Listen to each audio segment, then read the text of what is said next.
The economist's dream might be perfect competition.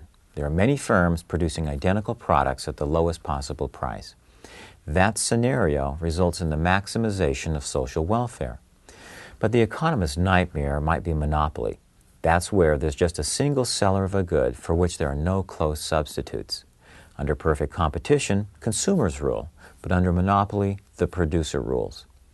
As a single seller out to maximize profits, the monopolist restricts output and drives up the price. So the monopoly price invariably exceeds the competitive price. And consumers, if they want the product, have no choice but to pay the price because there's no other firm from which to buy the good, and there are no close substitutes.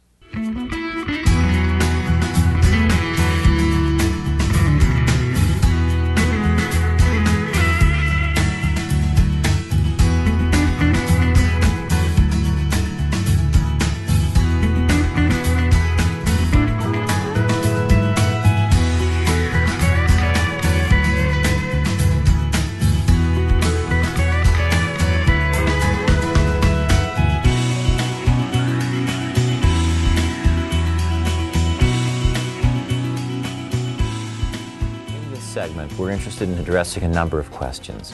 What is a monopoly and what is monopoly power? What's an industry? How are monopolies established? What are the effects of monopoly? How is the monopolist able to charge different prices to different consumers? How does monopoly differ from monopolistic competition? A monopolist is defined as a single seller of a good for which there are no close substitutes. Utah Power and Light, Mountain Fuel, U.S. West, and the State Liquor Commission are all examples of monopoly. Market power refers to the firm's ability to influence price. In perfect competition, each firm is such a small part of the industry that it takes the prices given. In monopoly, the monopolist is the industry. The very notions of monopoly and market power, however, turn on the concept of the industry. An industry is defined as a collection of firms that produce a similar product. But what do we mean by a similar product?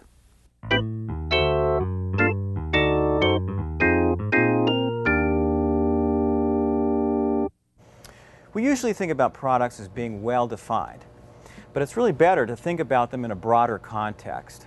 For example, we might think of Mexican restaurants as an entire industry, but there are other kinds of restaurants besides Mexican. Chinese, American, Greek, and so on. So are they part of the same industry or not? Well, even grocery stores sell products that compete with Mexican restaurants. So are they part of the same industry? The question is, where do we draw the line? Well, for a monopolist to succeed, its products must have no close substitutes. Otherwise, the monopolist's power would vanish. Currently, U.S. West has a monopoly over local telephone services. But recent advances in technology are taking away their power. Cellular phones, for example, provide a close substitute. We're sorry, your call did not go through. Will you please try your call again? Monopolies exist because there are barriers to entering the industry. These barriers include natural barriers arising from economies of scale, legal barriers established by the government, and financial barriers. First, let's consider monopolies arising from economies of scale, which is sometimes referred to as a natural monopoly. Remember economies of scale? That's where as output increases, per unit costs of production fall. Why? Primarily because of specialization and the division of labor. As output expands and specialization is increased, productivity can increase, which reduces per unit costs. Graphically, economies of scale are indicated by falling marginal cost and average total cost curves. Now, given that fact, large firms are likely to be more efficient than small firms. Let's look at an example. Assume for the moment that the industry is relatively competitive, so there are many firms, each having little or no market power. Each firm is producing 100 units each, resulting in a per unit cost of $10. Under perfect competition, price would also be equal to $10, leaving the firm to earn a normal rate of return. Now assume that one firm begins expanding its output, such that as it does it, per unit costs fall. What happens? In effect, it is taking advantages of economies of scale. Lower per unit costs enable the firm to earn economic profits. As it continues to expand, it will be able to undercut its competitors and take over the industry. Such a monopoly is called a natural monopoly. The classic example of this is Standard Oil. Historical Moments with John Watkins, Ph.D.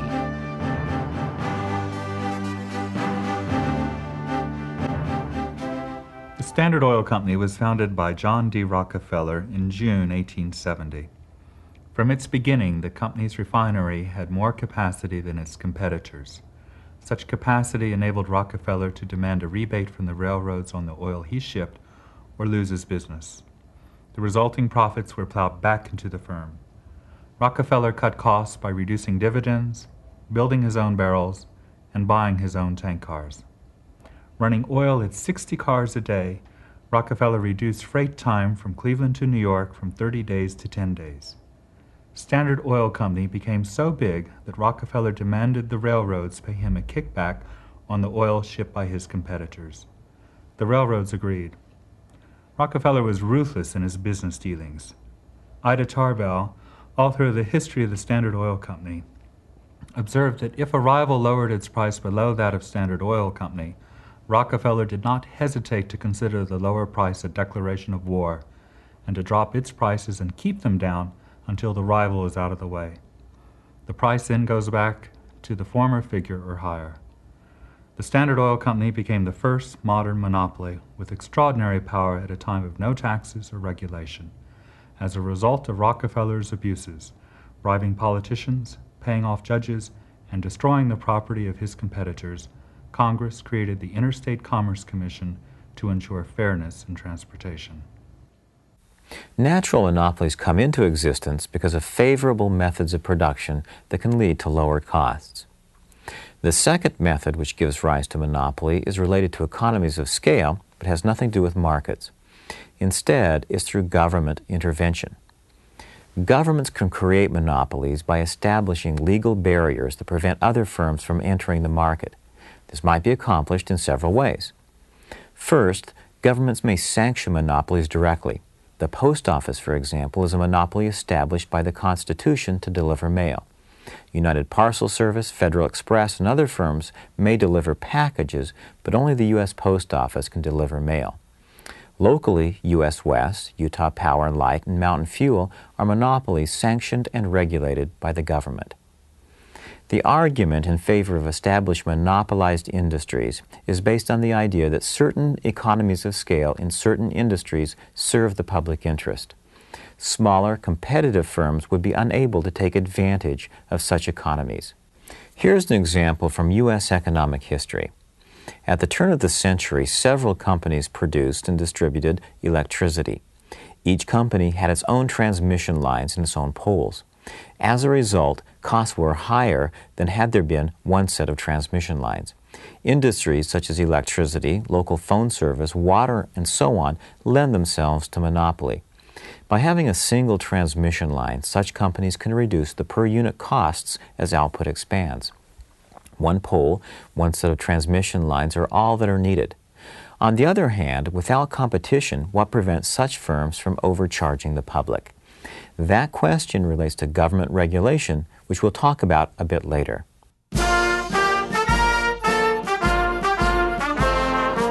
A second example of how the government creates monopolies is by issuing patents. A patent is a barrier to entry that grants exclusive use of the patented product or process to the innovator. Patents generally result in higher prices by preventing competition. For example, Aleve currently owns a patent on the pain-relieving drug naproxen. It would be cheaper for consumers if there were competitive brands, but patents provide financial incentives to invent and innovate. Since research requires time and resources, firms need to be able to recoup these losses in terms of future profits. If research did not lead to above-normal profits, firms would not engage in it. Thus, patents give firms some protection to reap the benefits from their research and development efforts. A third barrier that gives rise to a monopoly happens when a single firm has sole ownership of a scarce factor of production. For example, De Beers of South Africa owns most of the world's diamond deposits. And for years, Alcoa Aluminum owned most of the bauxite in the world, an ingredient necessary in producing aluminum. And now it's time for Chalk Talk with your host, Miss Sarah.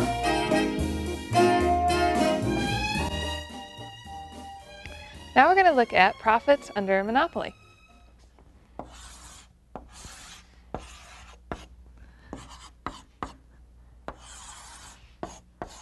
A monopoly faces a downward sloping demand curve, and the marginal revenue curve for a monopoly starts at the same point as the demand curve but has twice the slope, so it's steeper than the demand curve. The marginal cost curve looks like any other marginal cost curve, and the monopoly makes the decision of what quantity to produce by finding the point where marginal revenue is equal to marginal cost, which is right here. So that's the quantity that they will produce. The price that they charge will determine where that quantity intersects the demand curve.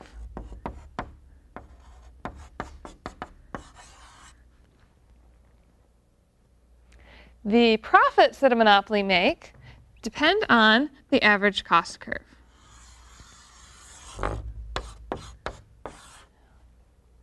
For example, if this is quantity 10, and the price they were charging at quantity 10 was $8, the average cost at quantity 10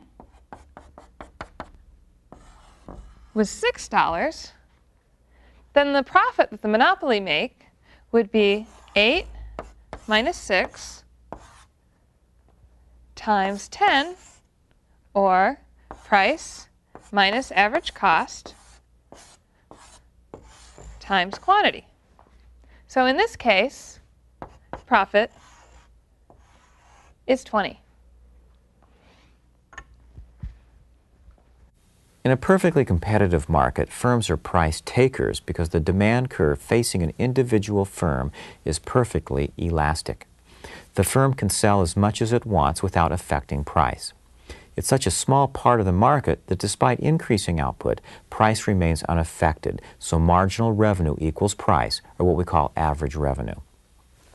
Under monopoly, things are different. As output expands, price falls. The firm's demand curve is the industry demand curve. That's because the firm is the industry. So under monopoly, the average revenue does not equal the marginal revenue. Here's how it works. To sell another unit, not only must the monopolist reduce the price of the current good, it must also reduce the price of the previous goods as well. Let's illustrate this with a simple table relating price, quantity, total revenue, and marginal revenue. Remember, total revenue is the price of the output multiplied by the quantity. Marginal revenue is the increment in total revenue from selling one more unit. At a quantity of 1, price is 9, and total revenue is 9. But note that when the monopolists produce a second unit, total revenue goes up to 16, marginal revenue is only 7. Even though the price of the second unit is 8, revenue goes up by 7. Well, why doesn't revenue go up by 8, the price of the second unit? That's because the monopolist had to reduce the price of the first unit as well, so price does not go up by marginal revenue. Notice that when the monopolist produces the third unit, it must drop the price to 7. The revenue generated by the third unit would be 7, except the firm must also drop the price of the second and first goods from 8 to 7 as well. So revenue goes up by only 5. In a monopoly market, the demand curve facing the firm is the same as the demand curve facing the industry. Demand for the firm's output will be downward sloping. This means that as the firm produces more output, in order to sell all of its product, it will have to lower the price. Notice that as the price drops, revenue increases, but at a decreasing rate. If we continued this example, we'd find that prices will get so low that eventually total revenue would actually decline. For the monopolist, the profit-maximizing rule is the same for a perfectly competitive firm. The optimal output is achieved when marginal revenue is equal to marginal cost. Why? Because each unit produced before equilibrium adds more to revenue than to cost, and each unit produced after equilibrium adds less to revenue than to cost. Well, here are the laws, the same as under perfect competition. If marginal revenue is greater than marginal cost, increase output and profit rises. If marginal revenue is less than marginal cost, decrease output and profit rises. If marginal revenue is equal to marginal cost, that's profit maximization. It's time once again for Smart Guy, Dumb Guy.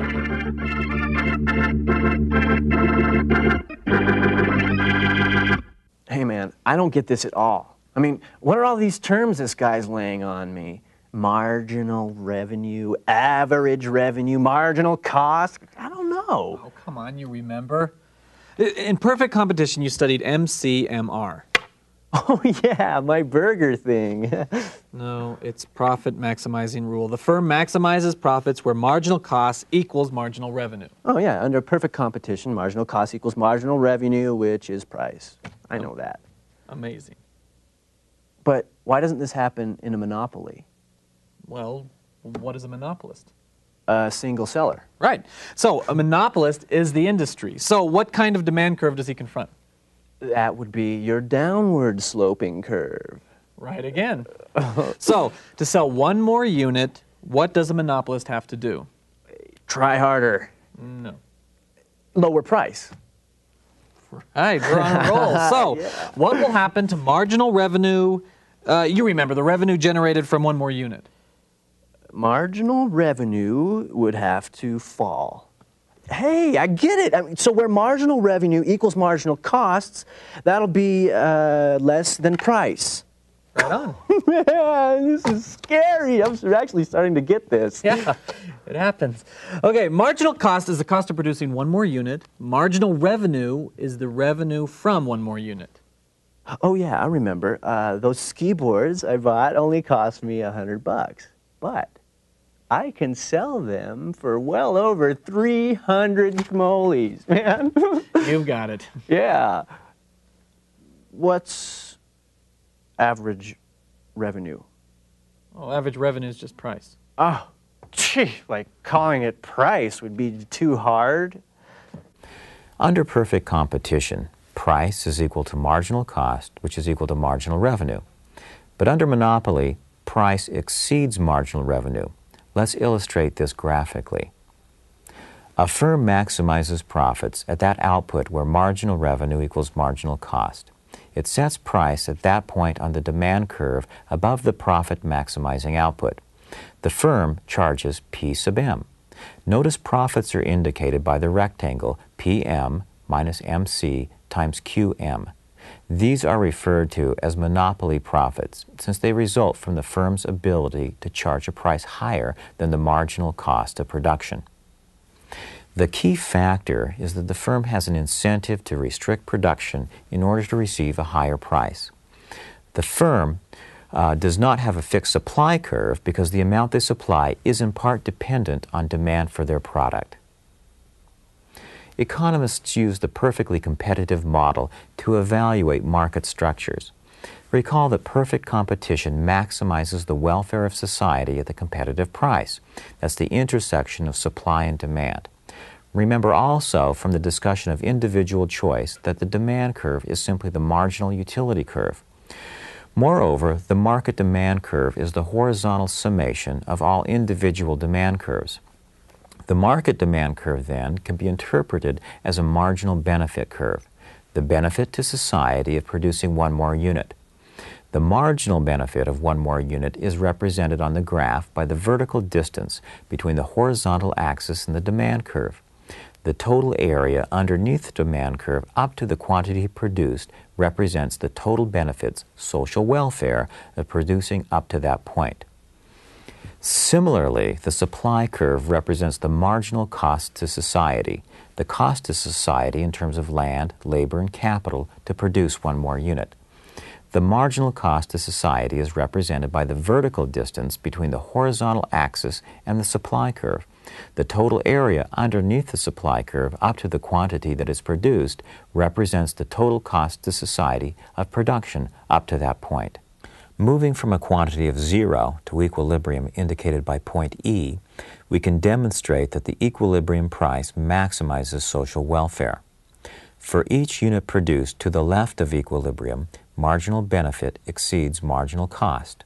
That is, the additional benefit to society from production of that good exceeds the cost to society. The vertical distance between the horizontal axis and the demand curve is greater than the vertical distance between the horizontal axis and the supply curve. So the benefits of each unit produced prior to equilibrium exceed the costs of each unit. And after equilibrium, costs of an additional unit exceed the benefits, indicating that social welfare is declining. Therefore, social welfare is maximized at equilibrium. Well, what happens to social welfare under monopoly? Keep in mind that monopolies restrict output in an effort to increase profits. The result is that output is less and price is greater than under perfect competition. On this graph, the monopolist maximizes profits where marginal cost equals marginal revenue at an output of Q sub m, the monopoly output. The price is set according to the point on the demand curve directly above equilibrium at P sub m, the monopoly price. At Q sub m, marginal benefit exceeds marginal costs. By producing one more good, social welfare could be increased. But because of the monopoly, social welfare is less, thereby demonstrating the inefficiency of monopoly. Or put differently, social welfare is less under monopoly because price is higher and output is less than under perfect competition. Historical Moments with John Watkins, Ph.D.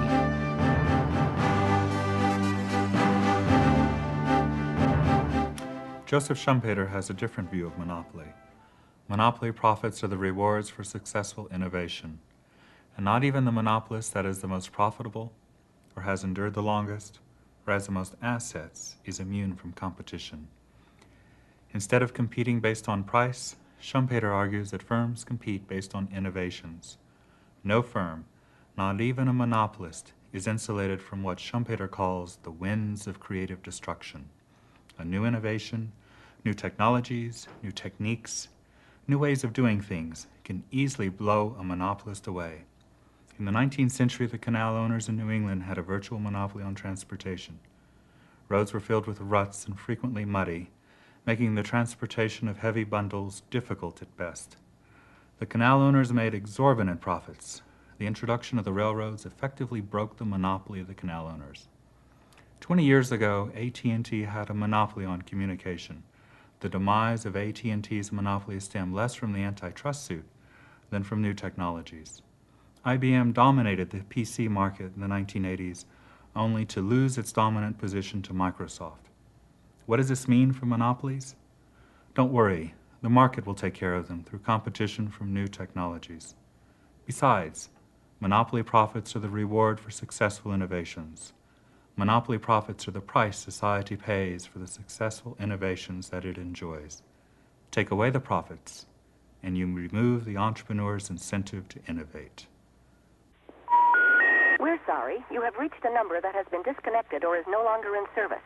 Market power gives the monopolist the ability to price discriminate, which means they can charge different people different prices. But you don't have to be a monopolist to price discriminate, and we sort of see price discrimination every day. There are, however, specific assumptions that should be met in order to price discriminate successfully. First, markets must be separate so that resale is not possible.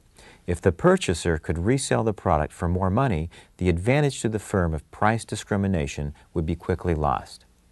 Second, the demand curve in the different markets must have different elasticities. That means there must be fewer substitutes or alternatives in one market than another. If there are not, price would be the same. For simplicity, let's assume that average costs equal marginal costs. Let's examine the market for airline tickets. Harvey plans to take a holiday in San Francisco, buys his ticket well in advance. His demand for airline tickets is relatively elastic, meaning that his decision to fly or not is sensitive to price changes. If the ticket costs too much, Harvey might choose to drive or take the train. He may even switch his plans altogether and vacation closer to home. Howie, on the other hand, learns that he must go to San Francisco this weekend on business. There is no time to drive or take the train, so his demand is much more inelastic. Well, the airline knows this and prices accordingly. Tickets bought on short notice cost substantially more than tickets bought weeks or months ahead of time. In effect, the airline is price discriminating in order to enhance its profits. As we said earlier, monopolies are not the only businesses to price discriminate. All that's required is that the firm has some market power, meaning that the firm has some control over price. Doctors frequently charge those who have insurance more than those without. Restaurants often give the elderly a discount. Movie theaters sell passes at a discount. Even colleges and universities price discriminate through financial aid. We see evidence of price discrimination every day because it's a powerful way to earn more profits. In this segment, we've talked about monopoly, an industrial structure with a single seller. They arise for a number of reasons, including economies of scale, ownership of factors of production, or because of government sanction. Monopolies have market power. As such, they face downward sloping demand curves. Under monopoly, price is higher and output is lower than compared with perfect competition. Therefore, monopolies are inefficient in terms of social welfare. We also saw that monopolies might be able to enhance profits by engaging in price discrimination, as charging different consumers different prices. In the extreme, with perfect price discrimination, monopolies could capture all consumer surplus.